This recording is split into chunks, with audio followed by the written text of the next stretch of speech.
बिस्मिल्लाहिर्रहमानिर्रहीम। अस्सलाम वालेकुम डियर स्टूडेंट्स। उम्मीद है कि आप सब ठीक ठाक होंगे। आज हम 7th क्लास की साइंस पढ़ेंगे। कल हमने डिसऑर्डर्स ऑफ डाइजेस्टिव सिस्टम्स की जो डिसऑर्डर्स थी, जो नुकसानात थी या जो खामियां थी, वो कल हमने पढ़ी थी। पहला जो उसमें था वो क्या था, वो डायरिया था। दूसरा कॉन्स्टिपेशन था। चौथा जो है ना वो हार्ट बर्न था। और पांचवा जो था वो था हमारे पास अल्सर। तो डायरिया जो है ना वो क्या थी। डायरिया बेसिकली दस्त को कहते हैं। उसमें क्या होता था कि जब large intestine absorption of water ना करे, बड़ी आंत में पानी एब्जॉर्ब ना हो और क्या हो, और एक्सेस ऑफ वाटर स्टूल में जो है ना स्टूल के साथ कंबाइन हो जाए, तो स्टूल जो है ना वो क्या हो जाता है, लिक्विड फॉर्म में कन्वर्ट हो जाता है। तो इस किस्म की डिसऑर्डर को हम क्या कहते हैं कि ये नॉर्मल से हट के है, तो इसको हम कहते हैं कि ये डायरिया है। ठीक है। तो डायरिया जो है ना उसकी सिम्टम्स हमने पढ़ी थी फिर कि सिम्टम्स कैसी हैं। सिम्टम्स जो है ना उसमें सिम्टम्स जो है ना उसमें क्रैम्प्स थी, एब्डामिन पेन थी। ठीक है। फिर उसके बाद कंस्टिपेशन हमने पढ़ा था। कंस्टिपेशन जो है ना बेसिकली कब्ज़ को कहते हैं। कंस्टिपेशन में क्या होता है, कंस्टिपेशन में नॉर्मल अमाउंट से ज़्यादा जो है ना लार्ज इंटेस्टाइन में वाटर एब्ज़ॉर्ब हो जाता है। ठीक है। तो लार्ज अमाउंट में जब वाटर एब्ज़ॉर्ब हो जाता है तो स्टूल जो है ना वो खुश्क और सख्त बन जाता है। ठीक है। तो उस वजह से फिर उसकी एक्सक्रीशन जो है ना वो डिफ़िकल्ट हो जाती है और वो बहुत मुश्किल से फिर बॉडी से एक्सक्रीट होती है। तो उससे कॉम्प्लिकेशंस भी पैदा होती है। और इसके बाद जो हमने पढ़ा था वो था हार्ट बर्न, सीने या दिल की जलन के बारे में हमने पढ़ा था कि जब एसिड रिफ्लेक्स जो है ना वो वापस आ जाए मुंह की तरफ, तो वो क्या प्रोड्यूस करता है, वो हार्ट बर्न प्रोड्यूस करता है। और आखिर जो हमारे पास था वो था, हमने पढ़ा था अल्सर पढ़ा था। अल्सर को जो है ना ज़ख़म कहते हैं। किस चीज़ में, मैदे में या बड़ी आंत में या छोटी आंत में आप कह सकते हैं। तो अल्सर मैदे में जो है ना हाइड्रोक्लोरिक एसिड की वजह से बनता है। जब लार्ज अमाउंट में हाइड्रोक्लोरिक एसिड सीक्रेट करता है एबनॉर्मल अमाउंट में, तो वो ख़ुराक के साथ साथ फिर क्या करता है, इंटरनल लाइनिंग जो स्टमक की होती है, मैदे की होती है, उसको हज़म करती है और उसको नुकसान पहुंचाती है और एज अ रिज़ल्ट क्या बनाती है, ज़ख़म बनाती है मैदे में। ठीक है। इसके अलावा आंत में या इंटेस्टाइन में जो अल्सर बनते हैं, इसके अलावा एक बैक्टीरिया थी जो हेलिकोबैक्टर पाइलोरी बैक्टीरिया थी, वो भी जो है ना क्या करती है, जो मिसालेदार ख़ुराकों में होती है, स्पाइसी फूड्स में होती है, वो भी क्या करती है, अल्सर प्रोड्यूस करती है स्टमक में। ठीक है। तो इंटेस्टाइन में जो अल्सर प्रोड्यूस होती है, जो ज़ख़म होती है, वो किस वजह से होती है, वो कॉन्स्टिपेशन की वजह से होती है। ठीक है। जब कॉन्स्टिपेशन हो जाती है इंसान को और स्टूल जो है ना वो ज़्यादा सख्त और खुश्क हो जाता है, तो वो क्या करता है, तो वो इंटेस्टाइन की जो इनर वाल्स होती हैं, इंटेस्टाइन की जो अंदरूनी दीवारें होती हैं, उनको क्या करती है, उनको रगड़ती है और सख्त होने की वजह से उन्हें क्या करती है, उनको ज़ख्मी करती है। तो एज रिज़ल्ट क्या बनता है, फिर अल्सर उससे बनता है। ठीक है। और उस अल्सर को हम बेसिकली क्या कहते हैं, पाइल्स कहते हैं और हेमोराइड्स कहते हैं। और उर्दू में पाइल्स और हेमोराइड्स को क्या कहते हैं, बवासीर। ठीक है। बवासीर उससे प्रोड्यूस होता है। ठीक है। तो ये हमने पढ़ी थी डिसऑर्डर्स ऑफ डाइजेस्टिव सिस्टम। आज जो है ना हम इंशाल्लाह पढ़ेंगे फैक्टर्स एंड प्रिवेंटिव मेजर्स। ठीक है। आज का हमारा टॉपिक क्या है, factors and prevention measures.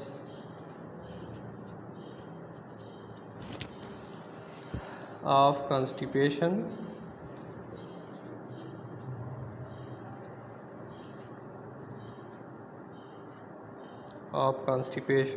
and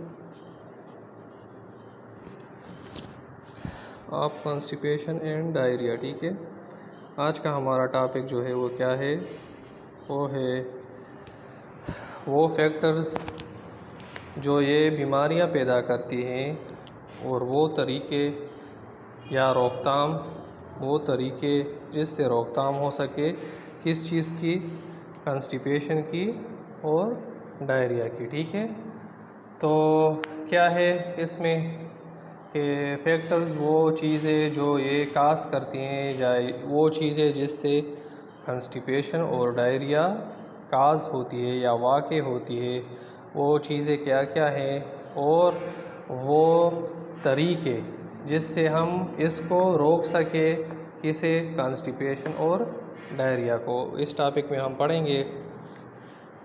तो कॉन्स्टिपेशन की जो फैक्टर्स लीडिंग है कॉन्स्टिपेशन की। ठीक है, फैक्टर्स लीडिंग मतलब कि वो चीज़ें जो कॉन्स्टिपेशन काज करती हैं या कॉन्स्टिपेशन इस वजह से होती है, वो क्या क्या है। वो नंबर 1 हमारे पास है पुअर डाइट। ठीक है, गंदा खुराक। तो ये क्या है, ये भी एक काज है कॉन्स्टिपेशन की। कब्ज़ की एक काज है, कब्ज़ इस वजह भी से होता है। ठीक है, या वो चीज़ें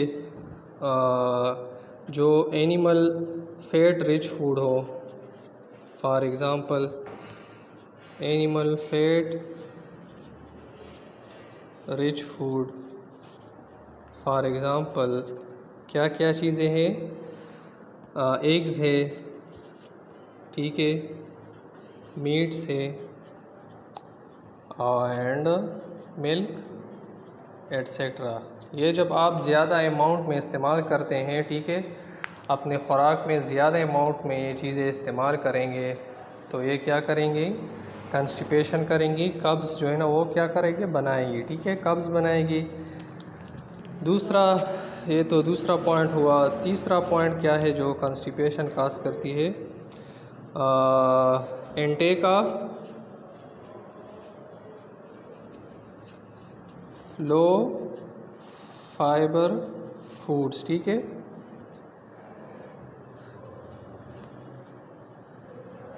तो क्या मतलब है इसका, फाइबर फूड्स का क्या मतलब है, वो खुराक जिसमें रेशा कम हो, वो जब हम ज़्यादा खाते हैं तो उससे क्या होता है, उससे कब्ज़ बनता है। फॉर एग्ज़ाम्पल जब आपकी अम्मी या कोई भी हो घर में और जब वो आटा गूंदती हो, ठीक है, तो वो क्या करती है, आटे को छानती है। ठीक है, और छान के उसे वो जो पार्टिकल्स है वो अलहदा करती है। पुश्तो में जो है ना, मैं आपको समझा देता हूँ कि कला ओड़ो चे कम दे अग की कना और आगा छाण की नागिना आगा बूरा चे कम दे पागा छाण के तिबियल की और आगा यो साइड था और जाई दगा बूरा चे कम दे पगानमो पदे ओड़ो के दी तस्वई देता फाइबर्स वही। ठीक था, नो चे कम खुराक के फाइबर्स कमी आगा से कई कॉन्स्टिपेशन काज कई। तो फाइबर्स जो है ना, आपको पता चल गया कि फ़ाइबर्स किसे कहते हैं। इसके बाद जो है ना, चौथा जो काज है जो कॉन्स्टिपेशन काज करता है, जिससे कब्ज़ बनता है, जिस खुराक में फ़ाइबर कम हो और वो आप रूटीन में इस्तेमाल करें ज़्यादा से ज़्यादा, तो वो फिर क्या करेगा, कॉन्स्टिपेशन काज करेगा। चौथा हमारे पास से क्या है, इनसफिशिएंट वाटर इनटेक। ठीक है, कि कम मिक़दार में जब इंसान पानी इस्तेमाल करता है, जब पानी ज़्यादा नहीं पीता तो क्या हो जाता है, कॉन्स्टिपेशन उससे बनता है। ठीक है, इनसफिशिएंट वाटर इनटेक की वजह से भी कॉन्स्टिपेशन होता है।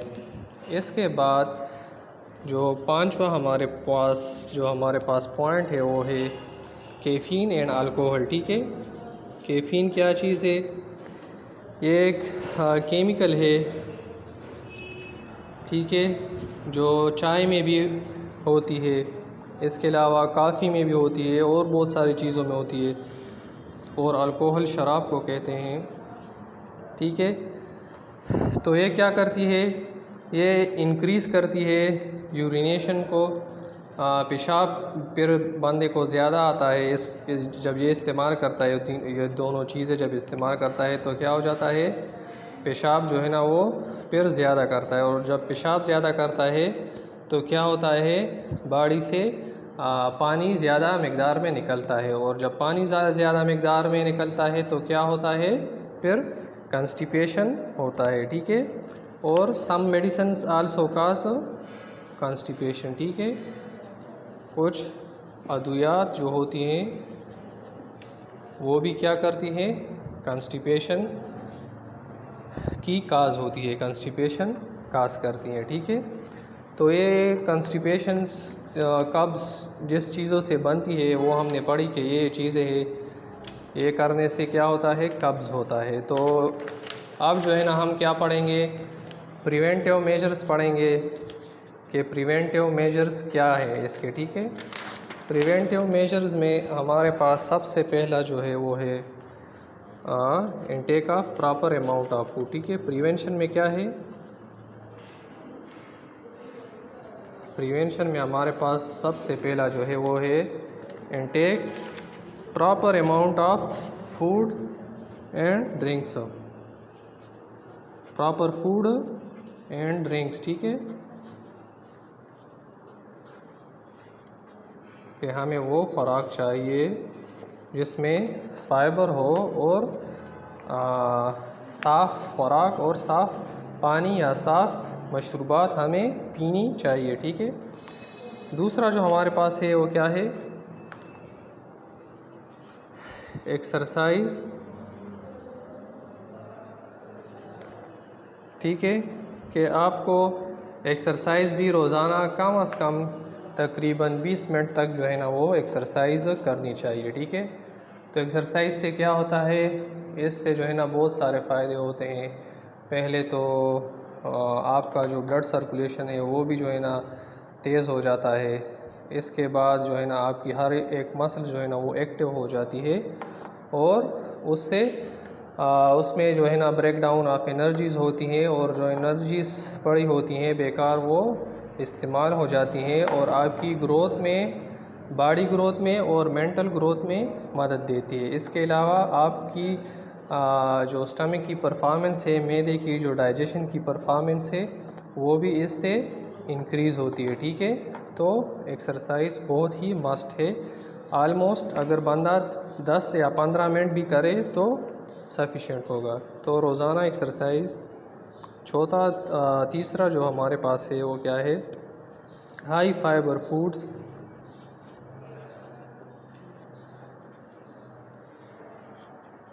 ठीक है। तो क्या है, वो खुराक हमें खाना चाहिए जिसमें फ़ाइबर ज़्यादा मकदार में हो, ठीक है।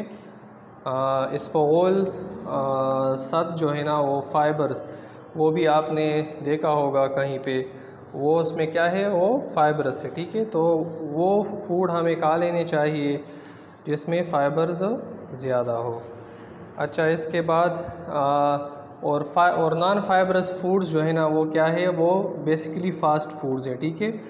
फ़ास्ट फूड्स में क्या क्या है, ये पिज़्ज़ाज़, बर्गर, सैंडविच वगैरह जो है ना एक्सेट्रा, ये क्या है, ये हमारे पास नॉन फाइबरस फूड्स हैं, ठीक है। इनमें फ़ाइबरस नहीं होता, और ये क्या करता है, ये बहुत सी बीमारियों को जन्म देता है, तो इनसे परहेज़ करें, ठीक है। अच्छा, फिर जो है ना हमें क्या करना चाहिए, ड्रिंक 8 ग्लासेस ऑफ वाटर,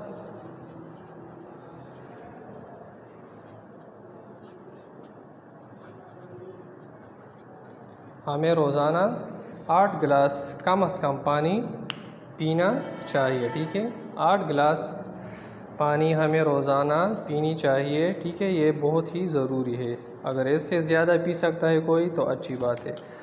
अच्छा, तो ये प्रिवेंटिव मेजर्स थी, वो तरीके थे जिससे हम कब्ज़ को रोक सकते हैं, तो उनके बारे में हमने पढ़ा कि वो तरीके क्या क्या हैं, ठीक है।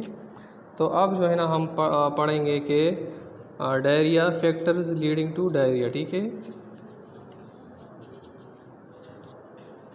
फैक्टर्स लीडिंग डायरिया के डायरिया में वो कौन सी चीज़ें हैं जो डायरिया या दस्त को काज करती हैं या दस्त को।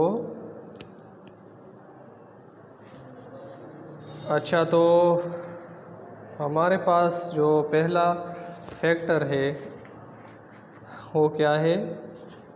वायरस है, बैक्टीरिया है एंड फंजी, ठीक है। आर पैरासाइट्स, ये वो चीज़ें हैं जो क्या करती है, जो दस्त को बनाती है या दस्त इस वजह से होता है, ठीक है। ये या वायरस बॉडी में चला जाए या बैक्टीरिया बॉडी में हो या फंजी हो या पैरासाइट हो, तो उससे क्या होता है, डिसऑर्डर प्रोड्यूस होता है और वो डिसऑर्डर क्या है? डायरिया है, दस्त है। इसके बाद जो है ना दूसरा स्ट्रेस एंजाइटी है। स्ट्रेस किसे कहते हैं? तनाव को कहते हैं। एंजाइटी परेशानी को कहते हैं। ज़्यादा परेशानी और तनाव भी क्या करती है? पेट को ख़राब करती है या दस्त उससे होता है, उस वजह से होता है, ठीक है। तो ज़्यादा टेंशन या ज़्यादा परेशानी की वजह से पेट ख़राब होता है, तो ज़्यादा परेशानी और स्ट्रेस नहीं लेना चाहिए। अच्छा, एक्सेसिव इनटेक ऑफ अल्कोहल, ज़्यादा मकदार में, तीसरा जो हमारे पास है वो है ज़्यादा मकदार में अगर कोई क्या करे, शराब पिए, तो उस वजह से भी डायरिया हमारे पास काज होती है। तो चौथा जो हमारे पास है वो क्या है? Side effects of some medicine, ठीक है। कुछ एंटीबायोटिक्स की या एंटी एसिड मेडिसिन की, उसकी वजह से भी दस्त या पेट ख़राब होती है, उस वजह से भी। तो ये फैक्टर्स थी किस चीज़ की? लीडिंग डायरिया, दस्त या पेट ख़राब करने की वजूहात थी। वायरस थी, बैक्टीरिया, फंजाई, स्ट्रेस, एंजाइटी। इसके अलावा एक्सेसिव इनटेक ऑफ अल्कोहल, ज़्यादा मकदार में अगर कोई शराब पिए तो उससे भी पेट ख़राब होता है, ठीक है। और चौथा क्या है? Side effects of some medicines, ठीक है। कुछ मेडिसिन्स की वजह से भी पेट ख़राब हो सकता है या डायरिया काज कर सकता है। तो ये हमारे पास क्या थी?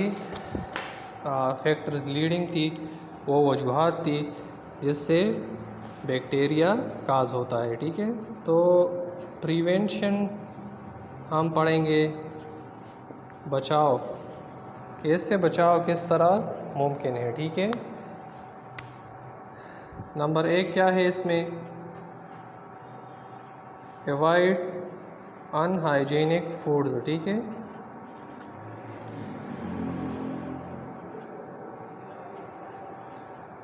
क्या मतलब है इसका?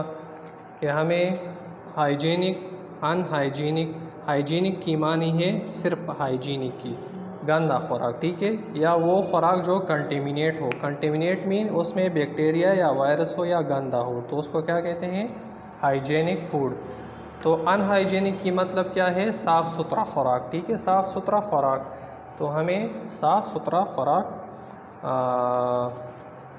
क्या करना चाहिए? हाइजीनिक कहते हैं साफ़ को, ठीक है, और अनहाइजीनिक कहते हैं कंटेमिनेटेड फूड को या गंदे खुराक को, ठीक है। मुझसे गलती हो गई, सॉरी। हाइजीनिक की जो माने मैंने की वो मैंने उल्टा बता दिया आपको। हाइजीनिक की जो माने हैं वो क्या है? अनहाइजीनिक साफ़ को कहते हैं और हाइजीनिक कहते हैं गंदा को, ठीक है। तो हाइजीनिक फूड्स मीन गंदा खुराक और अनहाइजीनिक फूड्स तो बेसिकली हमारे पास, सॉरी मैं फिर से जो है ना मैंने गलती की, अनहाइजीनिक फूड्स मीन गंदा खुराक, ठीक है, और हाइजीनिक फूड साफ़ खुराक, ठीक है। ये वर्ड जो है ना ये कंफ्यूज कर रहा है मुझे, इस वजह से मुझसे माने में जो है ना वो गलती हो रही है। तो अनहाइजीनिक फूड जो है ना बेसिकली क्या है, वो गंदा खुराक है, ठीक है। अनहाइजीनिक गंदा, और हाइजीनिक क्या है, वो साफ़ सुथरा खुराक, ठीक है। तो अनहाइजीनिक फूड से हमें परहेज़ करना चाहिए, एवॉइड मीन परहेज़ करना चाहिए अनहाइजीनिक फूड से। अनहाइजीनिक फूड का मतलब क्या है कि हमें गंदे खुराक से परहेज़ करना चाहिए। हाइजीनिक फूड कहते हैं साफ़ खुराक को, और अनहाइजीनिक कहते हैं गंदे खुराक को। तो हमें गंदे खुराक से परहेज़ करना चाहिए। इसके अलावा हमें क्या करना चाहिए, प्योर वाटर इस्तेमाल करना चाहिए पीने के लिए, ठीक है, और प्यूरिफाइड वाटर, ठीक है, प्यूरिफाइड साफ़ पानी हमें क्या करनी चाहिए, पीने के लिए हमें साफ़ पानी चाहिए, या डिस्टिल्ड वाटर जो पानी हमने उबाली हो और फिर वो से हम उसको ड्रिंक करें पिए, तो वो पानी हमें पीने के लिए इस्तेमाल करनी चाहिए। हमें फ्रेश फूड हमें इस्तेमाल करना चाहिए। फ्रेश फूड किसे कहते हैं कि ताज़ा जो खुराक आता है, और ताज़ा सब्ज़ी या ताज़ा जो मीट होता है और वो हम पका के जो है ना उसी वक्त खाते हैं, तो उसको क्या कहते हैं, ताज़ी खुराक कहते हैं, ठीक है। तो ताज़ी खुराक इस्तेमाल करके साफ़ पानी पी के गंदे खुराक से बचाव के ज़रिए से हम दस्तों से या पेट ख़राब होने से बच सकते हैं, ठीक है। तो ये थी प्रिवेंटिव मेजर्स, वो ज़रिए या वो चीज़ें जिसे हम इस्तेमाल करके इस बीमारी से बच सकते हैं। तो वो हमने पढ़ी कि हमें क्या क्या करना चाहिए ताकि हम इससे बच सके। तो इसकी आप फिल इन द ब्लैंक्स आप देखें, इसमें जो है ना, या ऐसा करते हैं कि इसको फिर हम इंशाल्लाह आज ही बस कर लेते हैं। Mister Ali went to hospital for a checkup of his organs, help him to know how many organ system he has so that he may consult the respective consultant. तो कितने होंगे, 11 होंगे, ठीक है, अंडरलाइन करें आप। 11 ऑर्गन सिस्टम है अली के बॉडी में। अच्छा, Ahmad wants to checkup for all cavity of patient, which part will be he mainly observing. तो कौन सा पार्ट होगा, माउथ होगा, ठीक है। इसके बाद जो है ना माउथ यहाँ पे है, ये वाला नहीं करना आपने। Which of the following is the actual site for digestion of proteins. Proteins की जो डाइजेशन होती है वो किधर होती है, प्रोटीन्स की डाइजेशन जो है ना वो स्टमक में भी होती है और स्मॉल इंटेस्टाइन में भी होती है। तो आप जो है ना यहाँ पे देख सकते हैं ज़्यादातर जो प्रोटीन्स डाइजेस्ट होती है वो कहाँ पे होती है, स्टमक में। तो आप इस 3rd नंबर जो MCQs है उसमें क्या करेंगे, आप कौन सा लिखेंगे, स्टमक लिखेंगे, ठीक है। जो 4था हमारे पास है वो है the common name for colon is, के कोलन का जो आम नाम है वो क्या है, लार्ज इंटेस्टाइन है, ठीक है। The biomolecule broken down with the help of bile is a fat.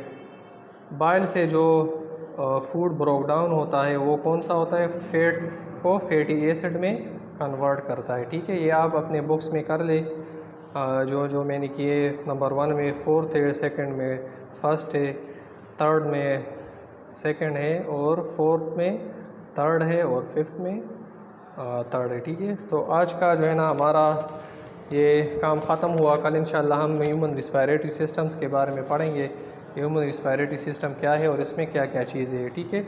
अगर किसी जगह समझ नहीं आई हो, अगर कोई क्वेश्चन हो तो आप फिर पूछ सकते हैं, ठीक है। तब तक अपना बहुत ख्याल रखिएगा। शुक्रिया, अल्लाह हाफ़िज़।